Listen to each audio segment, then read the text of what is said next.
ஹீரோவுமே ஒரு news paper கம்பெனியில் வேலை பார்ப்பாரு.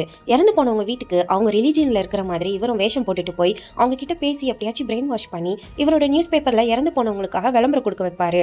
இதுக்காக அவங்க கிட்ட இருந்து கொஞ்சம் காசு வாங்கிப்பாரு. நியூஸ் பேப்பர் கம்பெனிக்கு ஹீரோனால நிறைய வருமானமும் கிடைக்கும்.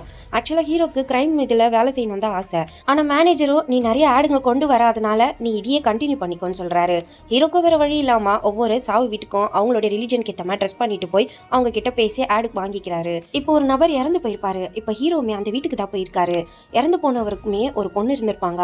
இவங்களை பார்த்ததுமே ஹீரோக்கு தன்னோட சின்ன வயசு ஞாபகம் வருது. இவரோட அப்பா அம்மாவும் திடீர்னு இறந்து போயிருப்பாங்க. அதுக்கப்புறம் அத்தை தான் வளர்த்திருப்பாங்க. அந்த குட்டி பொண்ணுக்கு ஏற்கனவே அம்மாவும் இருக்க மாட்டாங்க. இப்போ அப்பாவும் இல்லாததால சோகமா இருக்கிறதால ஹீரோ தான் அந்த பொண்ணு கிட்ட பேசி க்ளோஸ் ஆகுறாரு. இப்போ இன்னொரு நபரை காட்டுறாங்க. அவர் சாமி கும்பிட்டு இருக்கும் போதே அவருக்கு கரண்ட் ஷாக் அடிச்சு அந்த இடத்திலேயே இறந்து போயிடுறாரு. இறந்து போன நபர் ஒரு கேஸுக்கு முக்கியமான சாட்சியா இருப்பாரு. அதனால ஏசிபி சீதாங்கிறவங்க இது கொலையா இல்லைன்னா ஆக்சிடென்டான்னு சொல்லி விசாரிச்சுட்டு இருக்காங்க. ஹீரோ இப்போ இந்த சாவு வீட்டுக்கு வந்திருக்காரு.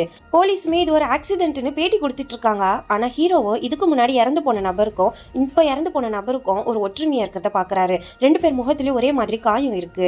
சில விஷயங்களும் ஒத்து போகுது. அதனால இது கண்டிப்பா கொலைன்றத இவர் கெஸ் பண்றாரு. ஹீரோவுமே சீதா கிட்ட இப்ப இறந்து போன நபர் மாதிரி இதுக்கு முன்னாடியும் ஒருத்தர் இறந்து போனாருன்ற விஷயத்த சொல்றாரு. ஆனா சீதாவோ இதை பெருசா எடுத்துக்காம அவராங்க வந்து கிளம்பி போன்னு சொல்லிடுறாங்க. அதனால ஹீரோவே இந்த கேஸ் அவரே விசாரிக்கணும்னு நினைக்கிறாரு. இப்ப அந்த ஏரியால இருக்க ஒரு பிச்சை எடுக்கிறவர் கிட்ட போய் இந்த விஷயத்தை பத்தி விசாரிக்கிறாரு.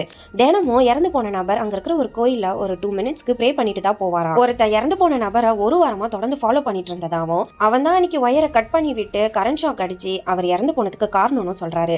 அவனுக்கான அடையாளமா அவன் கண்ணாடி போட்டுட்டு இருந்தான். சொட்ட தலையோட போலியோ காலோட இருந்ததா சொல்றாரு. இந்த அடையாளத்தெல்லாம் வச்சு இப்ப ஹீரோவும் அந்த கொலகாரனா தேட ஆரம்பிக்கிறாரு.